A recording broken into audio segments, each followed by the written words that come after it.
ሊነካው የማይችለው መርከብ ለመካከለኛው ምስራቅ የጦር አውድማም ኢራንን እየመገበ ነው የሚል መረጃ ወጥቷል።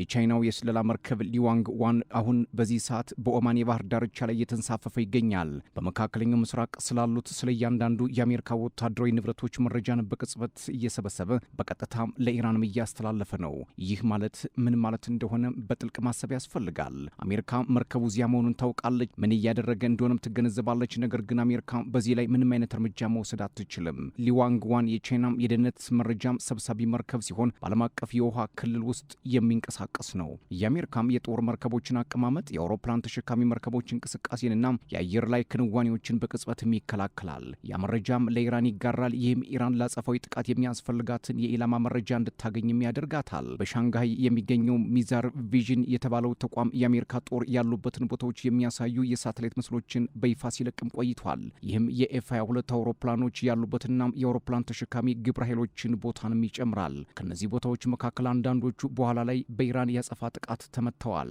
ዋሽንግተን ፖስት እንዳረጋገጠው ሩሲያን በተመሳሳይ የአሜሪካም የጦር መርከቦችና አውሮፕላኖች ያሉበትን መረጃም ለኢራን እያጋራች ነው። የቻይናና የሩሲያም የሳተላይት መረጃዎች ለኢራን የጦርነት እጥረት ንቁ እገዛም እያደረጉ ነው ተብሏል። ይህ ድጋፍ ኢራን የሚከተሉትን ጉዳዮች እንድታደርግም ረድቷታል። በዮርዳኖስ የሚገኘውን ባለ $500 ሚሊዮን የታድ ራዳር እንድታወድም፣ 4 የኤንቲፒዋይ 2 ራዳሮችን በመምታት የቀጠናውን የአየር መከላከያ እንድታሳውር፣ በባግዳድ ግሪን ዞን የሚገኘውን የአሜሪካ ኤምባሲ የሄሊኮፕተር ማረፊያ እንድትመታም፣ ቻይና እና ሩሲያ በቀጠናው የሚገኘውን እያንዳንዱን አሜሪካዊ ንብረት ትክክለኛ መጋጠሚያ ወይም ደግሞ ኮኦርዲኔትስ ለኢራን እየሰጡ ነው። ኢራን በግምት አይደለም የምትመታው ይላሉ ፖለቲከኞች። ከሁለቱ ልዕለ ሀያላን ጋር በቅጽበት የመረጃ ፍሰትም አላት። አሜሪካም ያን መርከብ መንካት የማትችልበት ምክንያቶችም አሉ። ዓለም አቀፍ የውሃ ክልል ላይ መሆኑ በሕግ እየታገደም ስለሆነ በቻይናም የጦር መርከብ ላይ ጥቃት መሰንዘር በቻይና ላይ ጦርነት እንደማወጅም ይቆጠራል። የመርከብ ብዛት ቻይና በቁጥር የዓለም ግዙፉ የባህር ኃይል አላት። የቻይና ማስጠንቀቂያም ቀጥሏል። ቻይና በቅርቡ ለመካከለኛው ምስራቅ ሰላምና ስርዓትን ለመመለስ ዝግጁ ነኝ ብላለች። ይህ ዲፕሎማሲያዊ ሳይሆን ማስጠንቀቂያ ነው። ባለፈው ዓመት ቻይና ግዙፍ ወታደራዊ ሰልፍ ስታደርግ ሁሉም ሰው ይስቅ ነበር። አሁን ግን ማንም የሚስቅ የለም። ቻይና አንዲት ሚሳኤል መተኮስ አያስፈልጋትም። ማድረግ ያለባት ያ መርከብ መጓዙን እንዲቀጥልና መረጃውን ለኢራን እንዲያቀብል ማድረግ ብቻ ነው። ይህም እያንዳንዱን የአሜሪካ መከላከያም የአውሮፕላን ተሸካሚ መርከብና የራዳር ጣቢያም የታወቀ ኢላማ ውስጥ እንዲገባም ያደርገዋል። አሜሪካም ከኢራን ጋር እየተዋጋች ይመስላል። ነገር ግን ትክክለኛ የቼዝ ጨዋታም ከቻይና ጋር ነው። ቻይናም አሁን ላይ ይህን መደበቅ አቁማለች። ኢራን አዲስ የበላይ መሪ መርጣለች ዛሬ። ትራምፕ ግን አስቀድመው ተቀባይነት የለውም ሲሉ ፎክረዋል። ሙጅታባ ካሚኒ የእስላማዊ ሪፐብሊክ 3ኛው የበላይ መሪ ሆነው ተመርጠዋል። እስራኤል የኢራንን የአየር ኃይል እንቅስቃሴዎች ሁሉ ለመምራት የሚያገለግለው ማዕከላዊ የትዕዛዝ ማዕከል መምታቷን በይፋም ተናግራለች። የኢራን የነዳጅ ተቋማት እየነደዱ ነው። የቴህራን ሰማይ በጭስ ጨልሟል። ጦርነቱ ከተጀመረ በኋላም ለመጀመሪያ ጊዜም እስራኤል የኢራን የነዳጅ ማከማቻና ማጣሪያ ተቋማትንም በጥብቅ መታለች። 7ኛው አሜሪካዊ ወታደር ሕይወቱ ማለፉም ተሰምቷል። የኢራን የውጭ ጉዳይ ሚኒስትር የተኩስ አቁም ስምምነትን ውድቅ ማድረጋቸው መረጃዎች አጋርተዋል። የተባበሩት አረብ ኤምሬት 16 ሚሳኤሎችንና 113 ድሮኖችን በአንድ ቀን ማክሸፏን ገልጻለች።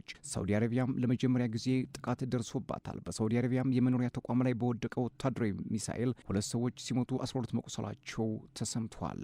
እስራኤል በኢራን እምብርት ውስጥ በሚገኙ ከ30 በላይ የነዳጅ ተቋማት ላይ ከፍተኛ ጥቃት ሰንዝራለች። የጥቃቱ ዓላማ ህዝቡን ለማስራብና የስርዓቱን የኢኮኖሚ የጀርባ አጥንት በመምታት ከውስጥ እንዲፈርስ ለማድረግ ነው እየተባለ ነው። በዚህ ምክንያት በቴህራን የሚነደው እሳት እስከ ሰማይ የሚደርስ ጭስ የፈጠረ ሲሆን የማከማቻዎቹ ፍንዳታ ወደ ውሃና ፍሳሽ ማስወገጃ ቱቦዎች አልፎ ተርፎ በዝናብ መልክ መፍሰስ ጀምሯል።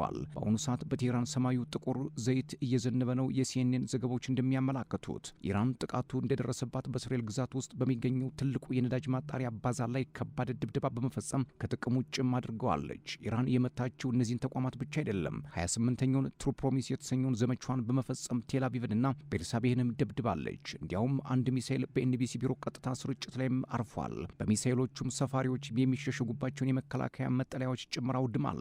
የኢራን ድብደባም በእስራኤል ላይ ሲያበቃ በባህረ ሰላጤው ሀገራት ውስጥ የሚገኙ የእስራኤልና የአሜሪካ ተቋማት ላይ ትልቅ ጥቃትም ሰንዝራለች። ኢራናውያን በኩዌት ባህሬንና ኤሚሬትስ የሚገኙ የአሜሪካም የጦር ሰፈሮችን እየደበደቡ ሲሆን በዚህም በርካታም የአሜሪካ ወታደሮች እንደተገደሉ አብዮታዊ ዘቡ አስታውቋል። በተጨማሪም ኩዌት አሊ አልሳሊም የአየር ኃይል ጣቢያም የሚገኙ ዘመናዊ የአሜሪካም የራዳር ሲስተሞች እንደ ፓትሪዮት ኤን ኤምፒኪው 65 ራዳርና ኤኤንቲፒኤስ 75 የቁጥጥር ራዳርና የኤሌክትሮኒክስ ጦርነት መዝጊያዎች ወድመዋል። እነዚህ ሁሉ የራዳር ሲስተሞች የሚሳኤል ጥቃት ከመድረሱ በፊት ለሰፋሪዎች ማስጠንቀቂያ የሚሰጡ የቅድመ ማስጠንቀቂያ ስርዓቶች አካልም ነበሩ። ስለዚህ አሁን አብዛኞቹ ስርዓቶች ከጥቅም ውጭ በመሆናቸው የኢራን ሳተላይቶች ያለምንም ማስጠንቀቂያ በቀጥታም ኢላማቸውን እየመቱ ነው።